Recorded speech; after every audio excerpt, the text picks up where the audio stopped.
The results are in and they do not look pretty. Listen to this. According to data released by the Education Department today, American high school seniors' math and reading proficiency are at their lowest level since the federal government began tracking scores in both of those subjects.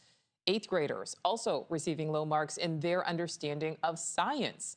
The numbers, which come from the national test that was administered across the country in the first few months of 2024, reveal that education continues to dip in the U.S. It's a trend that began before the COVID pandemic. Washington correspondent Hannah Brandt is live. Hannah, what more do these numbers tell us?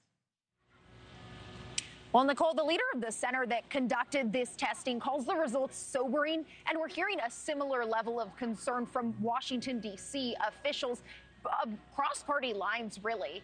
And this testing happened with 12th graders in the areas of math and reading and 8th graders in the area of science. And I want to show you what exactly those scores found. In that category of reading, the average score for 12th graders tested last year was 3 points lower than when tested in 2019. Then if you take the scores in math, it looks pretty similar. The average scores for 12th graders was also 3 points lower. And those average scores for both math and reading are at their lowest since the testing started back in 2005. In science, the average score for those 8th graders was 4 points lower than in 2019, but those scores are not measurably different than in 2009. Now, of course, one of the significant differences here in these rounds of testing is that these new test scores are the first that have been done since the pandemic, but those scores do follow a downward trend that really began before the outbreak of COVID. And the reporting revealed especially significant drops in scores among the lowest performing students. Of course, these scores also come amid significant changes from the federal government and how they're organizing the Department of Education. We know that President Trump has already made some pretty deep cuts to the department and has said he really wants to eliminate the agency altogether. Nichole? So, Hannah, what are we hearing from federal leaders in the wake of these disappointing numbers?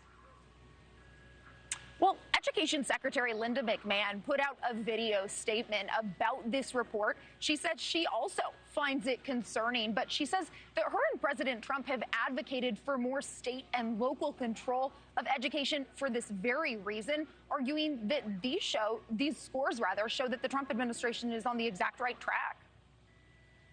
This trend did not begin with COVID. It goes back a decade. Clearly, success isn't about how much money we spend, but who spends it. That's why President Trump and I are committed to reversing course and returning control of education to the states, so local communities with parents in the driver's seat can better innovate, adapt, and tailor education to their students' needs. Now, the top Democrat on the House Education Committee has a much different take. In a statement, Congressman Bobby Scott also called this report troubling, but says it reinforces the need for federal investment in academic recovery. And he then went on to slam the Trump administration for its efforts to dismantle the Education Department. Congressman Scott also pointing out that some of the cuts that the Trump administration made were to the very arm of the Education Department that conducts and processes these test scores, Nichole. All right, Hannah Brandt live for us there in D.C. Thank you. Thank you for watching. Subscribe below and download our NewsNation app right now on your phone, and you will get fact-based, unbiased news for all Americans.